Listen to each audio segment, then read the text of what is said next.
Han llegado ya algunas preguntas bien interesantes, pero primero le damos paso a un breve conversatorio.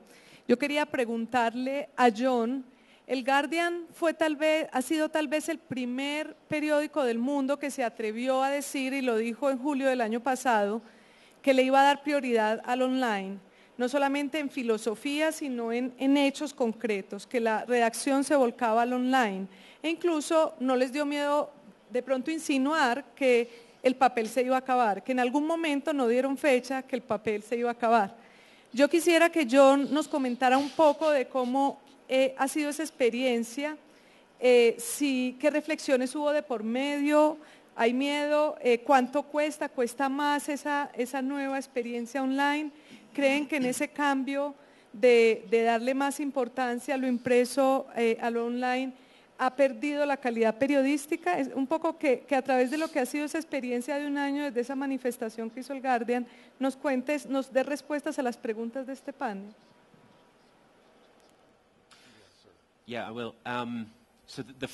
Bueno, la frase que Alan Rusbridger utilizó para caracterizar este cambio fue primero lo digital. Yo iba a referirme a eso, pero se me acabó el tiempo. Y la frase digital first, primero lo digital, es algo que utilizamos de manera rutinaria en el Guardian y también en el Observer, un poco menos. Lo que Alan intentó hacer, obligar un cambio de mentalidad entre los periodistas. Lo que él quería sugerir era que no era necesariamente el caso de que la idea vino primero, sino que la plataforma vino primero, y aún en el punto donde se estaba comisionando una historia, uno debería reflexionar sobre no cómo salía en el medio impreso, sino que en diferentes plataformas. Por ejemplo, una historia sobre el servicio de salud, cómo lograría la participación de las personas interesadas en ese tema, cómo se puede crear un debate en línea, cómo se puede moderarlo, qué medios sociales se utilizan para promover la historia. Entonces, efectivamente, era lanzar un manifiesto, y yo creo que se tenía más que ver con intentar arrastrar a las personas a un ambiente periodístico diferente, de personas casados a la versión impresa, y quizás él estaba pensando que realmente necesitábamos mover la gente con un poco más rapidez. Entonces era una declaración atrevida. No quería decir que íbamos a abandonar lo impreso o que estábamos perdiendo interés, sino que él intentaba aumentar la velocidad con la cual nuestros periodistas pensarían sobre cómo hacer ese periodismo. Y no solamente se trata de la idea, sino que cómo esa idea se comisiona con respecto a diferentes tipos de plataformas, y muchas veces ahora, particularmente con los grandes proyectos, no es simplemente un caso de decir, bueno, eso parece 2 páginas o 6 páginas del periódico o de la revista. La conversación va a involucrar moderadores comunitarios y periodistas, gente de diseño interactivo, y va a ser una producción, ante todo en las historias más largas, que va a involucrar a todo un grupo de personas. Él quería referirse a un cambio de mentalidad. Yo no creo que eso quiere decir que vamos a abandonar la versión impresa, pero por supuesto existe un peligro de que cuando uno hace una afirmación tan atrevida, da la apariencia de que estamos perdiendo el interés en la versión impresa, y sí importa, y yo digo eso muy frecuentemente dentro de nuestra organización, que no queremos el departamento comercial o los periodistas deducir de esa afirmación que hemos perdido interés en lo impreso, porque si las personas pierden su entusiasmo, su enfoque, su concentración, su impulso para dinamizar lo impreso, entonces estamos en gran dificultad. Vamos a depender en los periódicos durante el próximo lustro para el 65% de nuestros ingresos. No podemos tener una fuerza laboral ciega ante las posibilidades y la emoción. Y ese es un peligro genuino. ¿Cómo lograr ese equilibrio para conectar a otro tipo de ambiente periodístico, pero no abandonar lo que hemos hecho muy bien durante 220 años? Philip, Usted decía ahora que uno de los peores momentos de su carrera ha sido cuando el periodismo sigue las tendencias dominantes y ocurrió con las armas de destrucción masiva en Irak y ocurrió con la crisis económica. El Internet y lo digital, las audiencias tienden a ser las que dictan hacia dónde debe ir. Hay una especie de dictadura de las audiencias. ¿Usted cree que eso de esa manera se afecta mucho la calidad del periodismo? Si en el Internet sí se debe seguir lo que dictan las audiencias. ¿Quiere que me ponga a las audiencias? No, yo creo que es muy cierto eso. Es fascinante para mí y esta conversación todo el día, ¿no? Es que subraya el hecho de que estamos en medio, como dice Fidel, de una transformación profunda y que estamos todavía en la etapa de definiciones y cosas así. Yo creo que una de las cosas que llama la atención en caso de... Yo no creo que sería una sorpresa o hubiera sido una sorpresa si Alan Rusbridger hubiera inventado Twitter. Pero el mundo sería distinto. Yo creo que una de las cosas que nosotros hemos hecho en las salas de redacción es ver a la tecnología como un producto que uno va al supermercado y lo compra. Entonces va al supermercado y dice, ¿qué hay y cómo vamos a aplicar eso a la manera en que vivimos nosotros? En vez de ir y sembrar y hacerlo nosotros mismos. Cuando empezó el Guardian o cuando empezó el Washington Post o la revista Semana, la idea no era vamos a hacer reportajes y esperamos que alguien construya una imprenta donde se puede hacer el diario y destruirlo, ¿no? Nosotros tomamos eso como parte de nuestra misión. Y es por eso que yo creo que parte del cambio cultural es meterlos a los ingenieros, a los computer scientists dentro de nuestra conversación y no siempre estar esperando a la nueva cosa que inventan. Y una idea más. Estoy de acuerdo con todo eso que se ha hecho hoy sobre el paywall, pero también estoy seguro que cuando Steve Jobs estaba inventando el iPad, no hubo un debate dentro del Apple y se iba a haber un paywall o no un paywall. O sea, ellos decían, vamos a construir esto, va a ser tan bueno que no solamente la gente van a pagar para acceso a los apps, sino que nosotros vamos a cobrar a las revistas y los diarios 30% de los ingresos de la suscripción y todavía van a hacer fila para estar ahí. Entonces, esas son algunas de las reflexiones que tengo. Gracias, Philip. Quiero que también Fidel nos cuente sus apreciaciones desde el punto de vista del espectador, que ha mostrado una gran actividad en el online, que se ha volcado bastante al online. Si cree que en el paso del print, del impreso al online, se pierde la calidad y si las audiencias en qué manera determinan y son un poco dictadoras de la calidad. Quiero que también Fidel nos cuente sus apreciaciones desde el punto de vista del espectador, que ha mostrado una gran actividad en el online, que se ha volcado bastante al online. Si cree que en el paso del print, del impreso al online, se pierde la calidad y si las audiencias en qué manera determinan y son un poco dictadoras de la calidad. Pues eso es una decisión de cada día, de cada minuto casi, en el espectador, donde por supuesto ante el éxito que ha tenido el .com, pues estamos muy jalados por las audiencias, sobre todo cuando uno tiene y ve que a su página llegan, en el 70% llegan es por las redes sociales, por otra gente que ha dicho y no necesariamente ponen www.elespectador.com.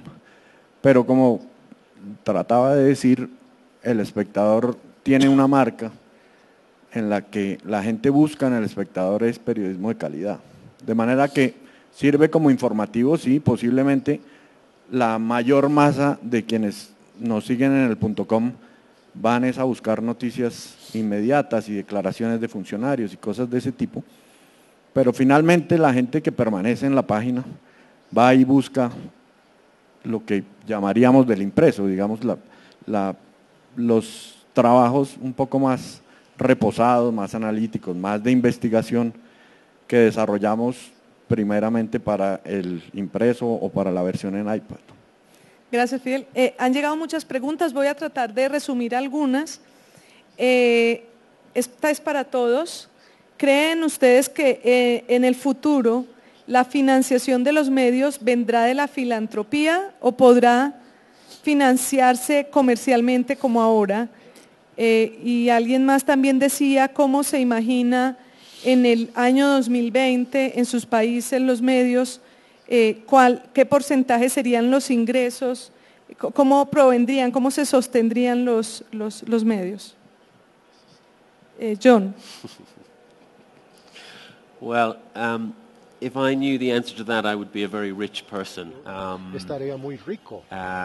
I honestly don't know the answer to that. No Is there a role for si philanthropy and foundation funding? I think absolutely, definitely, and I think it's an area which The Guardian has looked at, and we should probably look at it more.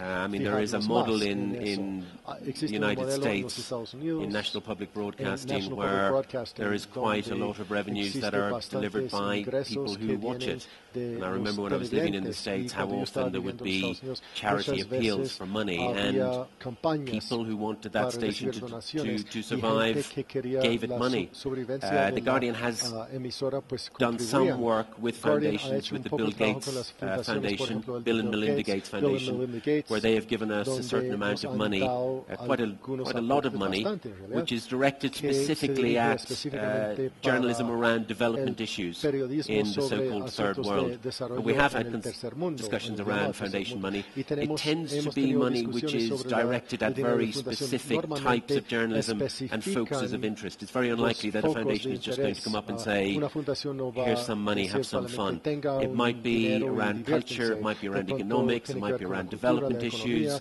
but it's likely to be targeted in that way. And I think that is one possible way of funding the type of journalism that Guardian and Observer does. Guardian y Observer realizan. Philip. La misma pregunta, sí. No, yo creo que estoy de acuerdo, va a ser una mezcla, ¿no? Y lo que vamos a ver es un ecosistema con mucha más diversidad. La era en que uno llegaba a una ciudad como Washington y había un solo periódico que se vendía los domingos a 70% de las casas que vivían en la zona. O sea, esa ya se acabó. Entonces va a haber muchos y va a haber una mezcla de modelos de negocio. Y yo creo que, contestando la otra pregunta de 2020, no sabemos obviamente, pero creo que para los estudiantes y los que están saliendo, en vez de decir, hay este periódico, esta revista, va a haber una multiplicidad de oportunidades, no solamente para ejercer el oficio, sino oportunidades para escribir, para hacer cine, para hacer radio, para hacer muchas cosas. Y eso ya se ve. Fidel. No, pues no, lo mismo, o sea, creo que no hay una sola solución que funcione para todos, como decía John, y lo que creo es, habrá que ver cuál es el valor que las audiencias le dan a un periodismo de calidad, o sea, ¿están dispuestos a pagar por él o no? ¿O vamos a tener que recurrir a las fundaciones, pues, o a la caridad? Algunos también preguntan, tal vez porque en la exposición de John es evidente que hay trabajos que parecen hechos por otro tipo de periodistas. Entonces hay quienes preguntan que si en esta era digital la calidad del periodismo va a estar en manos de los periodistas o tal vez de los ingenieros, de los diseñadores o de otro tipo de profesionales que tienen la capacidad para hacer este otro tipo de mensajes, otro tipo de productos, por decirlo de alguna manera. Yeah. I think it will be a collaboration, and I don't think we can expect just journalists in the traditional sense of journalists to be the ones who are only fashioning the narrative. And I don't think we should. I think that there are people who can enliven and make much more formidable our stories, as I've shown on those interactive graphics. I think we have to allow for the fact that there is now an area of journalism which involves engineers, data journalists, periodistas de datos, IT people, gente de TICs, visual journalists, periodistas visuales, y no creo que deberíamos sentirnos amenazados, porque creo que deberíamos aceptar el hecho de que eso puede mejorar el periodismo y excitar a nuestros lectores de maneras nuevas. Yo creo que todavía va a existir un lugar para los periodistas tradicionales, como Philip ha dicho. Una de mis maneras favoritas de gastar tiempo es con una revista como The New Yorker.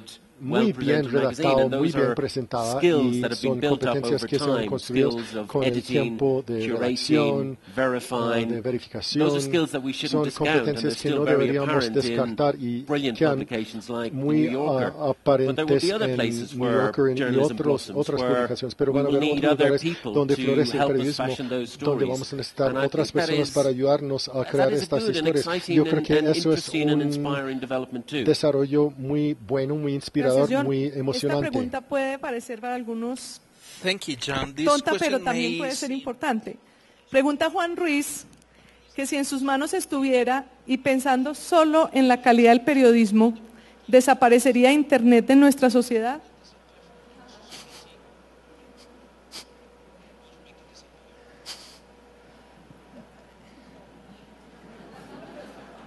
John? No. Mira, una reflexión que tendría es que la calidad del periodismo no es algo que solo hace el periodista. Y eso también implica una relación con la audiencia, con el lector. Es una colaboración entre el lector y el periodista. Y el Internet crea un modelo de audiencia y de lectura que es muy, muy rico. Y hay cosas que sabemos solamente a través de nuevas tecnologías que en el mundo pasado no hubiéramos sabido. Entonces yo pasé 30 años en una sala de redacción que hacíamos todos los días un diario, ¿no? Pero entonces yo he tenido que aprender más y apreciar más este nuevo gramática que representa el mundo digital. Pero estoy convencido que sí puede crear no solamente cosas útiles, sino cosas muy, muy bellas. Y hemos visto esa cita de García Márquez, que el periodismo es el oficio más bello. Yo creo que se puede hacer periodismo muy, muy bello en medios digitales. Felipe Arango pregunta, en esta era en que se mezclan la historia con data, en esta era en la que se mezclan historia con data, ¿cómo hacer y qué tan relevante es que agencias gubernamentales y corporaciones pongan la información o el data accesibles para el público? Esto vale la pena decir porque en Colombia y en muchos países de América Latina es muy difícil acceder a esa información. De pronto, alguna abrebocas de lo que ustedes, lo que para ustedes es tener esa información a la mano. Y creo que es una buenísima pregunta. Es imprescindible, o sea, es necesario que existan acceso a esos datos y eso debe ser ese debe ser un pleito por parte del periodismo de abrir, es igual que lo que nosotros llamamos el Freedom of Information Act, que en muchos países no existen tampoco, donde uno puede acceder al gobierno y demandar un documento, por ejemplo. Yo creo que en Estados Unidos tenemos un debate sobre el Open Government del presidente Obama, que tiene algunos beneficios y algunas cosas que todavía no se han realizado, pero yo creo que eso es un punto importantísimo y vale la pena tomarlo como periodistas y realmente hacer y hacer campaña para tener acceso a datos Porque oficiales. tal vez el data es la diferencia, es decir, el plus que tiene el Internet frente al periodismo que se hacía antes, ¿no? Tener esas bases de datos que permitan a las personas acceder, al público en general acceder a una información que antes no teníamos, no era tan asequible con el periodismo impreso. No sé si para ustedes en el Guardian, en el Observer, hay una diferencia entre desde que usan bases de datos o tienen posibilidad de manejar en el Internet información de data, ¿eso ha hecho una diferencia o no en la calidad y en la información que le ofrecen a sus audiencias? Yeah, data journalism at The Guardian is really becoming much more important, and the piece of journalism that I showed about the state of gay rights across America was built on data, and that's what that was. That was not a piece of long-form reporting. It was based entirely on empirical evidence gathered around very specific issues in terms of the rights that gay communities had in the states across America. And I mean, that made for a very compelling piece of journalism. It wasn't really a piece of journalism that you could have done before, or if you did, you would have spent pages and pages, and it wouldn't have looked that exciting. It would have looked quite functional. But in that kind of spiral graphic, it's very easy to negotiate. But more importantly, it's incredibly easy to share that with people, millions of people. And I think 500,000 people shared that through social media.